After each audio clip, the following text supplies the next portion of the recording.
ತುಂಬ ಜನ ನಿಮ್ಮನ್ನು ಕೀಳಾಗಿ ನೋಡಿದ್ದಾರೆ. ಏನು ಮಾಡ್ತಾಳೆ ಇವಳು, ಇರೋದು ಇಷ್ಟು 3 ಅಡಿನೂ ಇಲ್ಲ, 1 ಅಡಿ ಇರೋದು, ಏನು ಮಾತಾಡ್ತಾಳೆ, ಮಾತು ಬಿಟ್ಟರೆ ಮಾತು ಮಾತು ಮಾತು, ಬೇರೆ ಏನೂ ಇಲ್ಲ, ಬಾಯಲ್ಲಿ ಮಾತ್ರ ಇರೋದು ಅನ್ನುವಂಥದ್ದು ಕೆಲವೊಂದು ಕಮೆಂಟ್ಸ್ಗಳು. ಈ ಕಮೆಂಟ್ಸ್ಗಳಿಗೆ ನೀವು ಬೈದಿರೋದು ಇದೆ. ಸೊ ಇವಾಗ ಅದೇ 1 ಅಡಿ ಮಾನಸಿ ಇಡೀ ಕರ್ನಾಟಕದ ಎಸ್ ನೋಡೋ ಥರ, ಅದೇ ಒಂದಡಿ ಇದ್ದ ಮನಸ್ಸು ಇವಾಗ ಕರ್ನಾಟಕನ ತಲೆ ಎತ್ತಿ ನೋಡೋ ಥರ ಮಾಡಿದ್ದಾಳೆ. ಅದು ಒಂದು ಖುಷಿ ವಿಚಾರ ಅಂತಲೇ ಹೇಳ್ಬೋದು.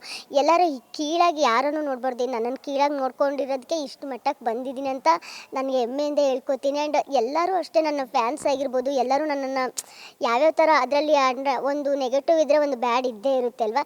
ಸೊ ಆ ಥರ ಥಿಂಕ್ ಮಾಡ್ಕೊಂಡ್ಬಿಡ್ತೀನಿ. ಯಾವುದೂ ನಾನು ಈ ಕಡೆ ಕಿವಿಯಿಂದ ಕೇಳೋದು, ಈ ಕಡೆ ಕಿವಿಯಿಂದ ಬಿಟ್ಬಿಡೋದು. ನಾನು ಯಾವುದನ್ನು ತಲೆಗೆ ಹಚ್ಕೊಳ್ಳೋಕ್ಕೆ ಹೋಗೋದಿಲ್ಲ. ಯಾಕಂದರೆ ಆ ಥರ ತಲೆಗೆ ಹಚ್ಕೊಂಡಿದ್ರೆ ನಾನು ಈ ಮಟ್ಟಕ್ಕೆ ಬರೋಕ್ಕೆ ಸಾಧ್ಯನೇ ಇರ್ತಿದ್ದಲ್ಲ ಅಂತಲೇ ಹೇಳ್ಬೋದು. ಬಟ್ ಇನ್ನೊಂದು ಏನಪ್ಪ ಅಂತಂದರೆ, ಎಷ್ಟು ಜನ ನನ್ನನ್ನು ಸಪೋರ್ಟ್ ಮಾಡಿದ್ದಾರೆ ಅಂತಂದರೆ ಹ್ಯಾಟ್ಸ್ ಆಫ್ ಹೇಳಬೇಕು. ನನಗೆಲ್ಲ ಫ್ರೆಂಡ್ಸ್ಗೂ ಹ್ಯಾಟ್ಸ್ ಆಫ್ ಹೇಳ್ತೀನಿ. ಇಲ್ಲಿಂದನೇ ತುಂಬಾ ಸಪೋರ್ಟ್ ಮಾಡಿದ್ದಾರೆ ಗೈಸ್ ನನಗೆ.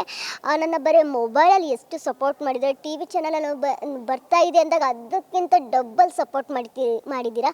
ಈ ಸಪೋರ್ಟ್ ಇವಾಗಷ್ಟೇ ಅಲ್ಲ, ಯಾವಾಗಲೂ ನಿಮ್ಮ ಸಪೋರ್ಟ್ ನನ್ನ ಮೇಲೆ ಈಗಲೇ ಇರಬೇಕು ಅಂತ ನಾನು ಕೇಳೋಕ್ಕೆ ಇಷ್ಟಪಡ್ತೀನಿ.